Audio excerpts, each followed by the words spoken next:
Hey, brothers and sisters, this is Dave, and I want to talk to you all about the current situation that we're seeing taking place, particularly with Andrew Henriques, and we see that Pastor Olatunji, Pastor O from State Line, and others have been commenting um, about the situation uh, with Save to Serve, Andrew Henriques.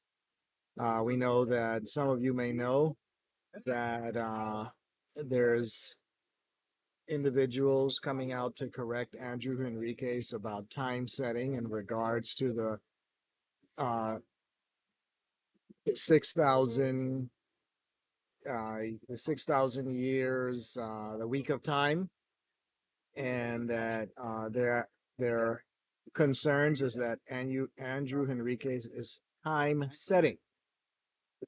I don't want to get into that because enough people are talking about that, and maybe in a separate video I'll actually make a comment about that. I actually do want to comment about that because there's something far more important about time than time setting. But what I do want to talk about right now is something that actually some of us may not be thinking about, something that's a very big problem in the Seventh Adventist Church today, and something that can be quite dangerous. And that is first of all, following men. All right off the back. Whether it's a conference church, whether it's independent, offshoot, whatever you want to call it, present truth circles, whatever local church you attend, regardless of its affiliation, again, whether it's conference or any of the other categories, the problem that they all have in common is settled pastors. I want to get right to it. The problem that they all have in common, one of the greatest problems in the Seventh Adventist Church today, is the issue of settled pastors. Okay? Now, Andrew Henriques, in one of his videos where he responded to those who were coming against him to correct him on their concerns of him time setting. Okay, and personally, I do believe it is time setting because the 6,000 years week of time is not a time prophecy. And Ellen White has not counseled us to use it as a time prophecy. The Word of God has not given it to us as a time prophecy. But moving on from there, let's get back to the issue of settled pastors. What is a settled pastor? Well, Andrew Henriques made a statement on the video where he was basically fighting back against those who were coming against him to correct him. And the issue that one of the things he said that was very concerning, that impressed me, that we need to focus more on this problem, and that is that he stated that individuals are seeking to cancel him. They're coming against him. They're seeking to cancel him. And he said, well, you can cancel me. You can attempt to cancel me, but next Sabbath, I'll have the mic. You understand? He's saying that regardless of what they try to do, next Sabbath, the present Sabbath, next Sabbath, the following Sabbath, and on, he will have the microphone. He will have the pulpit. He will have an opportunity to use the microphone, to use the pulpit to fight back at those who are coming against him. And we see the pulpit is being used for warfare. The pulpit is being used more as the mic is being used more as a weapon than an instrument to preach the everlasting gospel. So, what is a settled pastor? Okay, if you go back to the New Testament church, settled pastors did not exist among the New Testament church. If you go back to the early Seventh-day Adventist church prior to the death of Ellen White, there were no settled pastors in the Seventh-day Adventist church. Where do we find, where have we found the practice or the principle, the model of having settled pastors over congregations? We find that in the Catholic Church specifically, the Catholic Archdiocese. Now, I don't have to go into details. You know, I don't believe in reinventing the wheel. If the wheel is already invented, I don't need to invent it. So there are videos available that you can access, videos that and resources that I've studied to learn this issue for myself. And so in the comments section, I'm going to include videos. One by Pastor Wes McDonald. I'm sorry, a series of videos by Pastor Wes McDonald, where he covers this major problem among us, perhaps the greatest issue in the church today, if not one of the greatest issues in the church today, is the issue of settled pastors. And Pastor Wes McDonald's has done extensive work on this. And so please look in the comment section and you'll find his videos. And please take the time to watch the videos and you'll get the full picture. Also, there's another video in the comment section, and that is a video that of the 2024 General Youth Conference. I believe it was in Orlando. And the final charge, the last message that closed the conference, um, the speaker, you'll see the link in the comments, the speaker speaks about um, uh, the the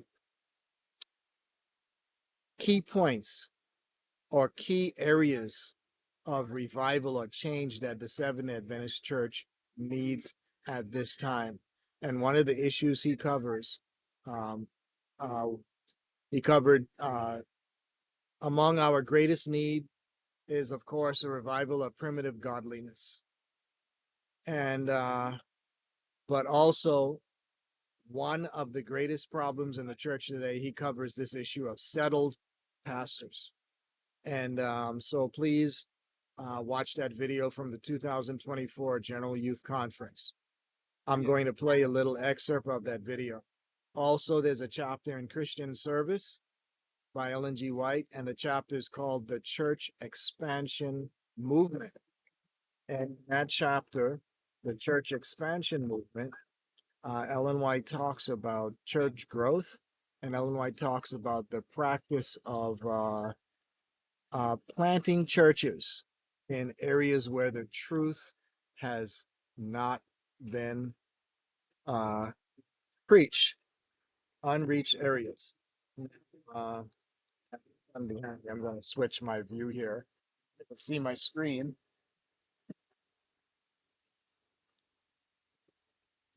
And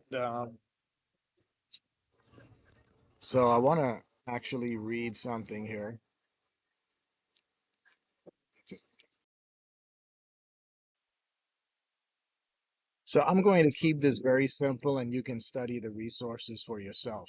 So again, from the chapter Christian Service by Ellen G. White, from the book Christian Service by Ellen G. White, and the chapter is titled The Church Expansion Movement. So the videos, the links to the videos that I'm posting in the comment section, and the chapter from Christian Service, here are the things that are clearly taught. Here are the key takeaways. Number one, pastors do not belong at already established churches. I'm going to say that again in a different way.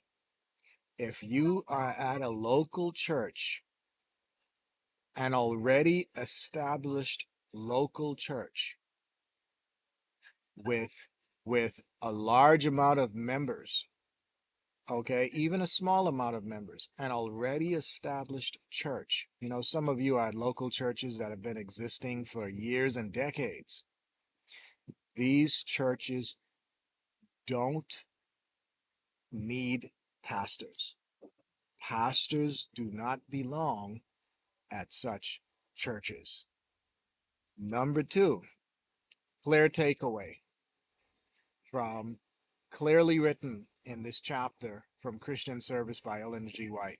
Families who are well grounded in the truth should not be at churches that are already established and churches that have settled pastors. I meant to explain what a settled pastor is. A settled pastor is, you know, you go to church and Sabbath after Sabbath, the pastor is there. And especially if the pastor is preaching Sabbath after Sabbath. Okay? Uh, I want to play a little excerpt, as I mentioned here, from one of the videos.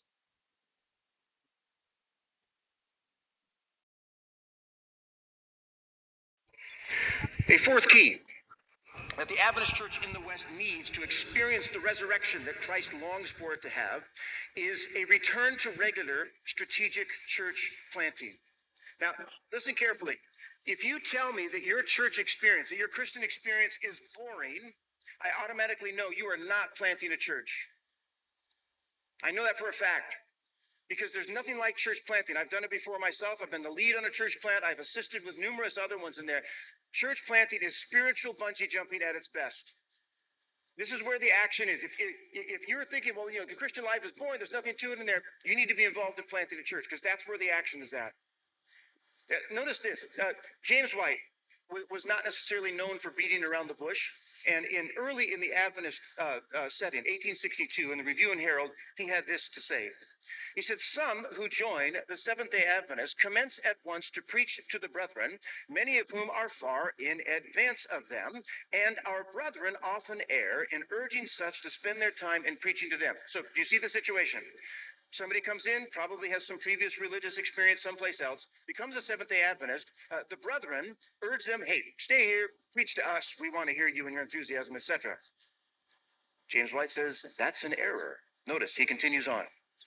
Let such ministers be first suitably instructed by those of experience in the message, then let them go out into new fields, trusting God for help and success. If they cannot raise up churches and friends to sustain them, then certainly the cause of truth has no need of them. And they have the best reasons for concluding that they made a sad mistake when they thought that God called them to teach the third angel's message. In other words, interviews for ministers in those days were really short. James would sit down and call the young man in. He said, tell me, son, have you planted a church? Well, no, sir, I haven't. Next. You couldn't get a job in the Adventist church unless you had first proven that you could plant a church. This was how central it was in the Adventist church. I wish I could say more about this. The New Testament church would not have existed without church planting. You would not be sitting here today without church planting because your church at some point back home was a planted church. And let's just be honest, there are more people being born than there are being born again through the ministry of the Seventh-day Adventist Church in the West. We are not keeping up with even the general population, much less making headway. Okay, so the heart of this issue here is church planting. Okay? Church planting. Here's something really interesting that we all should be studying. The role of the pastor. Here are three examples here.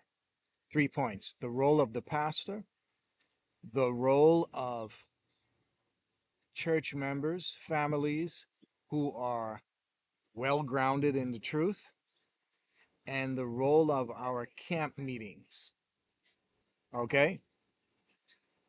The one thing, the one focus of the work of a pastor, the work of church members, families who are well grounded in the truth, and the work of or the purpose of camp meetings are for church planting. Okay? Establishing churches in various places where the truth has not been entered, and repeating that process on and on and on, constantly raising up churches. Okay? We call that the video series by Wes McDonald that in the comments, he mentioned that it's like an army, forward movement, conquering and conquering. So let's begin with the pastor. Okay? The role of the pastor is not to preach at already established congregations.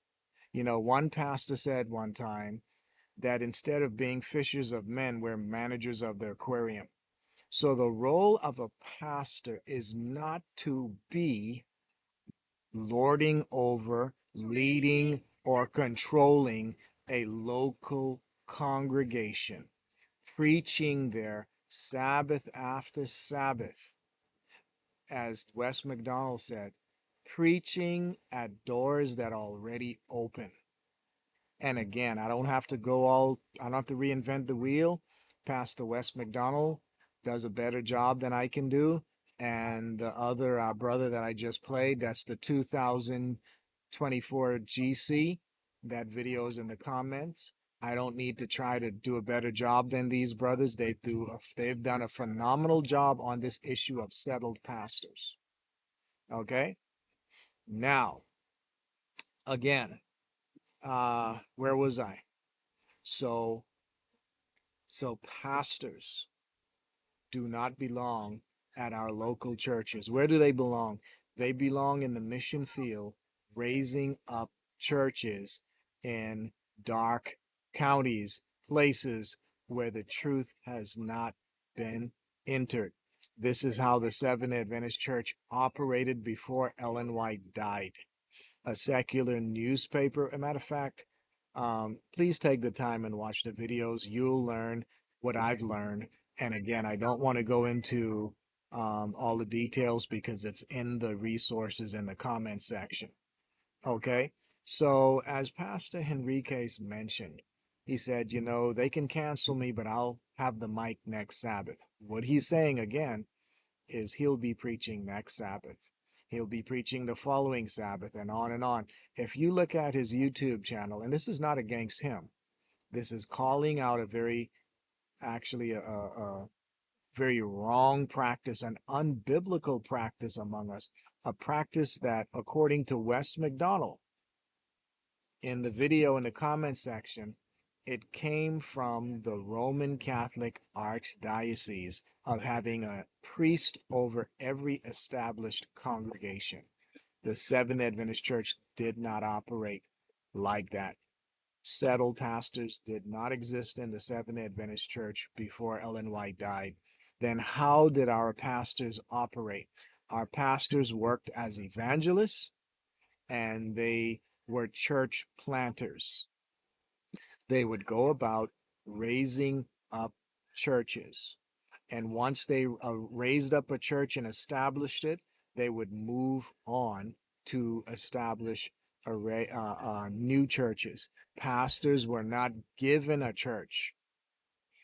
Pastors had to prove their calling by going to work and in an area where the truth was not had not entered, and they would have to give proof of their calling by raising up churches. Today, pastors are given churches. And not only are they given churches, but sometimes the most unqualified men are given churches. And I'll get to that in a point. Okay? So I cannot overemphasize. Pastors were not given churches. Pastors worked as evangelists, and they went about planting churches, establishing churches, raising up churches, and it was uh, their responsibility to prove their calling by raising up churches. as Wes McDonald stated in that video, if a young man came to be interviewed to be a pastor in the Seventh Adventist Church before Ellen White died, and he's coming from referencing from James White's writing. So here goes a young man interested in becoming a Seventh-day Adventist pastor. He was asked, have you raised up any churches? Have you planted any churches? No? Then move on. A pastor would not be hired if he could not prove his calling by showing that he either raised up churches or that he can go out and prove his calling by raising up churches. Okay? Today, we go to church on Sabbath, and there's a pastor there almost every Sabbath. It is unbiblical. It's not the way the Seventh-day Adventist Church operated before Ellen White died, and it comes from the Catholic Archdiocese.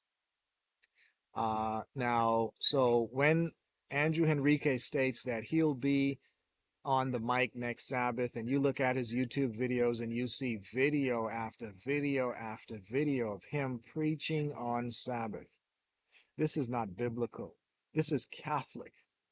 And you know, men like Henriques, and it's not a personal attack on him because I don't know him personally and I have no personal issues with him, but this is about the issue among us, whether it's in um, a local conference church or an offshoot or present group circle, whether it's Gilead, and for example, you know, we have the conference churches, we have the SDA reform movement, we have independents, or what people call offshoots, or present truth circles. Like you may in Atlanta, I remember visiting Gilead Institute because they would have big name speakers there. I was not affiliated with Gilead Institute, nor did I follow Gilead Institute.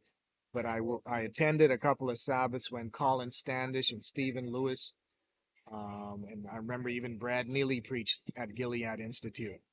Or you know, they're not a part of the conference. Or you have Save to Serve, not a part of the conference. Now, I don't know how to label them. They claim present truth. I can't dispute that, but they're not with the conference. So whether they're offshoot or independent or whatever category they fall in, I don't know how to classify them. But what I do know is that that they are not a conference congregation, and that they are led by a man who carries the title pastor, Andrew Henriques. Now, I don't know who made him a pastor. I don't know if he made himself a pastor. I don't know who made them a congregation. Um, you know, but I'm not getting into that. You know, I know in early writings, Ellen White strictly writes about gospel order and church difficulties, and she clearly states that brethren are not to be set forth as workers unless it is um, generally recognized by the church. You know, there's order. And for a man to just pop up with the title pastor, um, you know, we ought to be very concerned about that.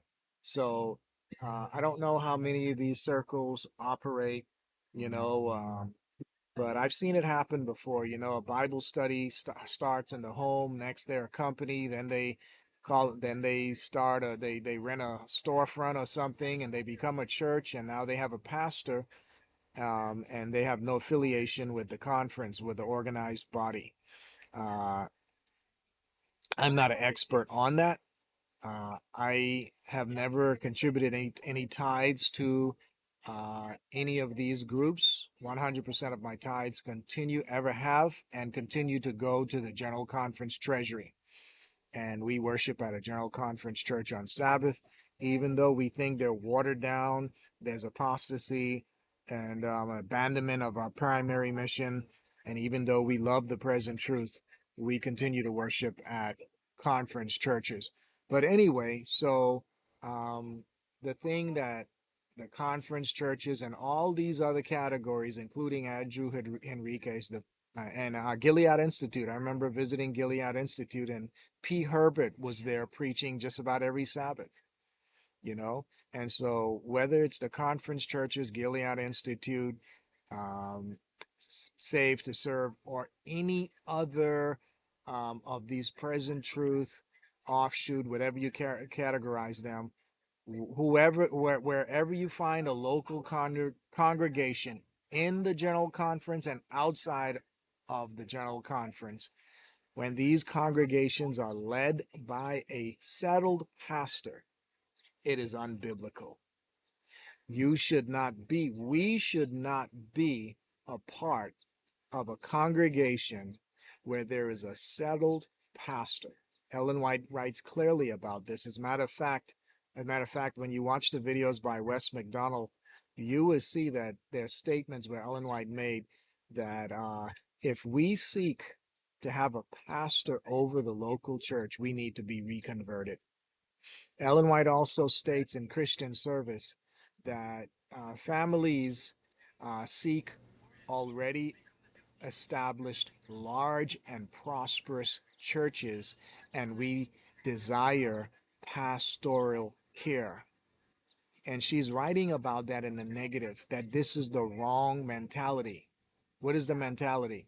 To seek out a ready established large, especially large and prosperous churches, and to seek out pastoral care. What's that? To have a pastor over the congregation, just like the Sunday churches, just like the Catholic Church, to be a part of a congregation that has a pastor.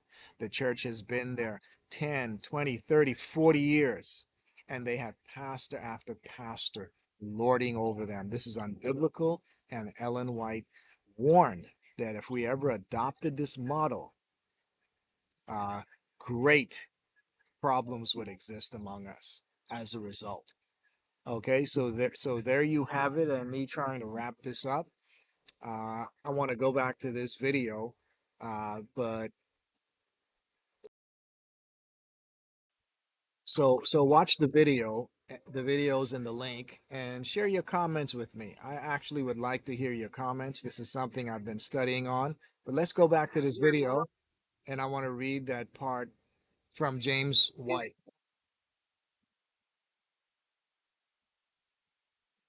Let's read this. Let me read this passage from James White.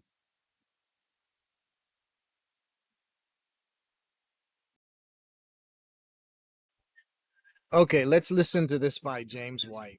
Okay, says some who join the Seventh-day Adventist Church, Seventh-day Adventist, commence at once to preach to the brethren.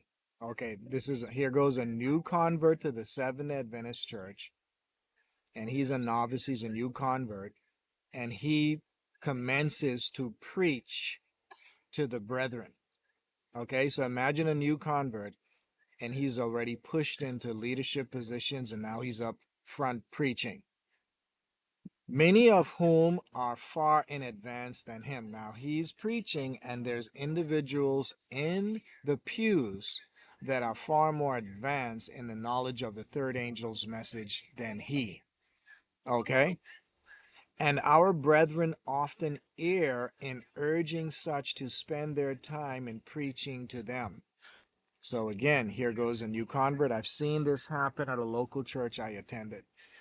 Okay, here goes an individual who just joined the church. He's a novice. He probably doesn't even have an intelligent understanding of the three angels' messages, but he's urged into leadership. He's given a leadership positions for whatever reason, and now he's preaching before the brethren, and he's preaching the brethren who are far more qualified and in advance in their knowledge and capability, well grounded in third angel's message. Okay, but yet the brethren seek to retain him to preach to them.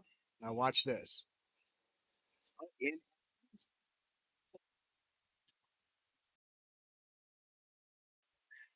Now James White is saying here, instead of taking a novice, a new convert, to preach to individuals who already well grounded in the third angel's message. They know the truth. Instead of having such an individual retain a position, be held to preach to the brethren, instead, let such ministers first be suitably instructed by those of experience in the message. Okay? So you take that novice, you take that new convert, and you make sure that he's properly, suitably instructed by those of experience in the message. What message? The third angel's message. Then let them go out into new fields, trusting God for help and success. You see that? Because I was at a local church in East Tennessee where the pastor was not only unqualified, but the pastor had absolutely no ministerial training whatsoever. As a matter of fact, the pastor was a high school dropout. And when this pastor, and you know, this is a sensitive situation, but it is the truth. And those who put him into leadership position did him an injustice. And he did himself an injustice by taking on a responsibility that he obviously was not called to, nor qualified to hold. Okay, so here goes an individual. This is an actual experience I had at a local church. This was an individual who came to the Seventh Adventist Church. He was a new convert. He became a Bible worker, and people he had connections with, particularly a pastor, urged him into becoming a pastor. Now, this individual who's, again, is a high school dropout and had absolutely no ministerial training in the in our seminaries, which I'm not going to get into that, but or whether you believe in a degreed preacher, I don't believe we have to have a degree to preach, but what you take an here's an individual who had not just did not have a degree, but had absolutely no ministerial training. An individual who, when the individual gets into the pulpit, and there are many pastors like this, they get into the pulpit, and you can tell that they do not have an intelligent understanding of the three angels' messages. They do not have an intelligent understanding of present truth for this time. Either they do not study, they have a hard time studying, they have not been educated, they have not been instructed, so they do not have an intelligent understanding of the truth, but yet brethren urge them on to become not only in leadership positions, to hold leadership positions, but to become pastors, to lead congregations. Congregations that often have individuals far in advance in the third angel knowledge of the truth than they are. But yet these men are are retained to preach and to lead out at such local churches. And that's what James White is saying here.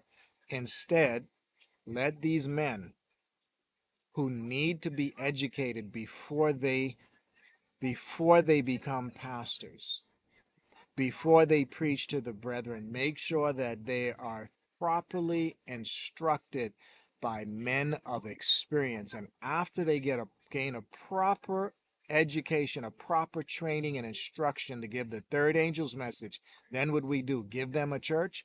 No. According to James White, no, because the Seventh Adventist Church never operated like that.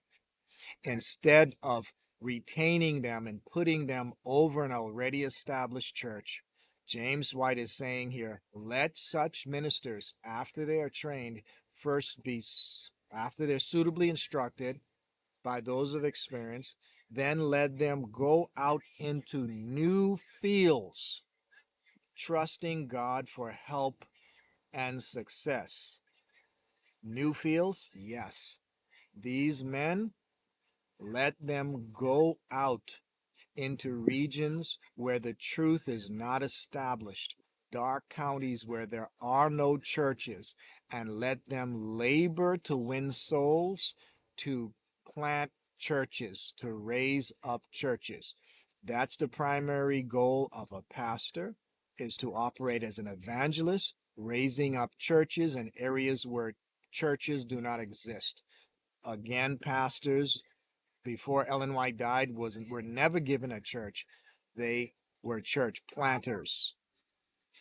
Our families in Christian service, Ellen White clearly states that families well grounded in the truth should not seek out large and prosperous churches, but should go to regions where the truth has not been established, where the work has not been established, and work to plant churches, to raise up churches.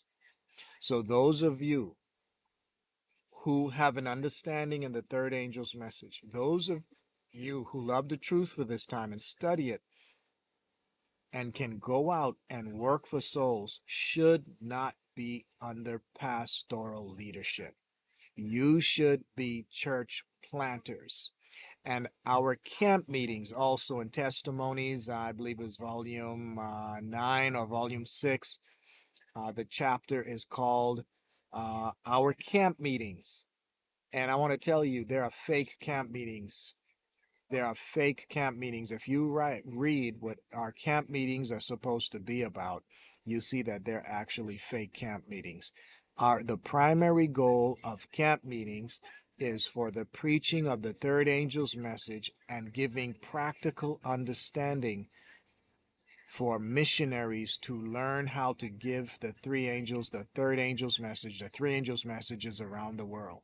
Practical instruction, how to preach, how to go door to door, how to do literature evangelism, how to do medical missionary work, how to give a Bible study, and other practical lessons. But it was all about training, okay? And that's another subject. But this issue of our camp meetings, she states that when the camp meeting is done, the converts, what converts? Converts from the camp meetings, because our camp meetings primarily are supposed to be evangelistic, church planting efforts. What? Yes, our pastors, families well grounded in the truth, individuals well grounded in the truth, and camp meetings were all for the purpose of establishing new churches, church planting. So Ellen White writes in the testimonies, after the camp meeting is completed, the converts, new baptized converts from the result of the efforts of the camp meeting are going to need a house of worship. And so, brethren should establish a house of worship for these newly converted members. You see that? Here goes a camp meeting, and 30 souls are baptized, and they're going to need a church. Why? Because the camp meetings are also to be held where the truth has not been established. The pastor is to go out and work where the truth is not established, raising up churches, not given a church. Families well grounded in the truth, individuals well grounded in the truth, are not to seek out already established churches, but should go where there are no churches and work to establish churches. And our camp meetings also are to function along with the pastor and the families. You see, the pastor is out working full time in dark counties, in areas where the truth isn't established. This is how it was before Ellen White died. That pastor is out there full time working as a church planter, not a church receiver, not a lord over an already established church. And so, again, even if you're among these present truth circles that have pastors lording over you, controlling you, managing you, settled pastors over the congregation, you should move on and you should go work as church planters. And as Ellen White says, if you need a pastor over you, you should be reconverted, because that is not the purpose of a pastor. It is Catholic. Okay? So our camp meetings are for the purposes also of church planting. The pastor's out there full time doing a church planting work. Families and individuals well rounded in the truth. Here goes the wife is a nurse, maybe the father is a carpenter, whatever. They're work. They have to work.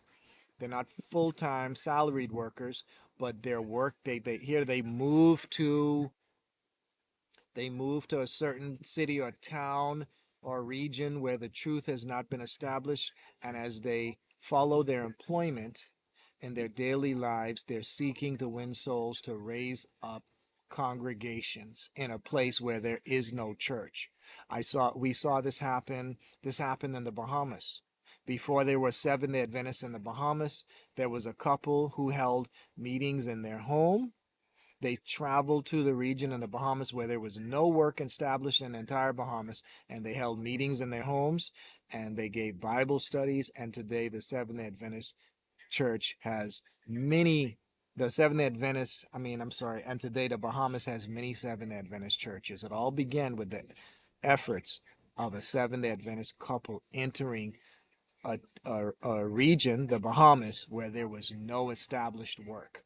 Okay, so again, the pastors doing that full time, church planting, families and individuals well grounded in the truth are working as church planters. They're not sitting, they're not they're not parked at an already established church, but they're moving forward to work as church planters. And our camp meetings also are for evangelism. They're evangelistic, and their purpose is to raise up churches. But that, unfortunately, that's not how it's done these days. And so back to James White, he's saying here, when you have a new convert that's interested in the ministry, don't give him a church. Don't retain him to preach to brethren who already know the truth, but give him proper instruction how to give the third angel's message, the present truth for this time, and then send him out to new fields, trusting God for help and success. Send the brother out after he is trained. Send him out to prove his calling by working to establish churches. Then she says, if they cannot raise up churches and have friends to sustain them in the work. Watch this.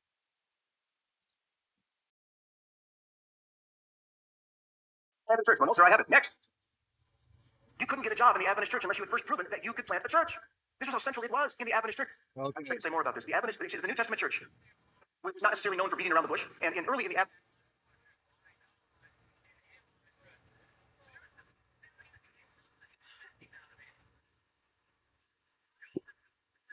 in advance of them, and our brethren often err in urging such to spend their time in picking them. So somebody comes in, probably has some previous religious experience someplace else, becomes a Seventh-day Adventist.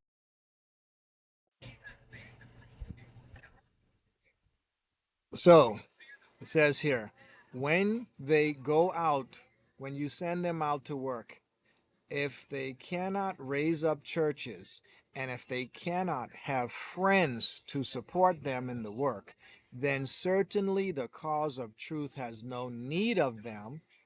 So if they cannot plant churches, here goes a young man, he wants to go into the ministry, and he goes, they send him out. They don't give him a church. He must go out to raise up churches. If he cannot raise up churches, like pastors who have no baptisms year after year, they should not continue to be employed. They should not receive a salary from the sacred tithes if they are not baptizing. Well, here you go. Then certainly the cause of truth has no need of them, and they have the best reasons for concluding that they made a sad mistake when they thought that God called them to teach the third angel's messages. The third angel's message. So you see that? If a brother is instructed, after he's instructed and he goes out and he cannot raise churches, he can safely conclude that God has not called him, that he made a sad mistake to think that God has called him to preach the third angel's message, that God has called him to be a pastor, because the primary duty of a pastor is to preach the third angel's message, the everlasting gospel, the three angels' messages, the present truth for this time. That is clear. There goes the resources. You have the video in the link, the videos in the link. You have the chapter that I mentioned, and I strongly advise you to study this. Leave your comments. But this is a great problem among us where we have settled pastors.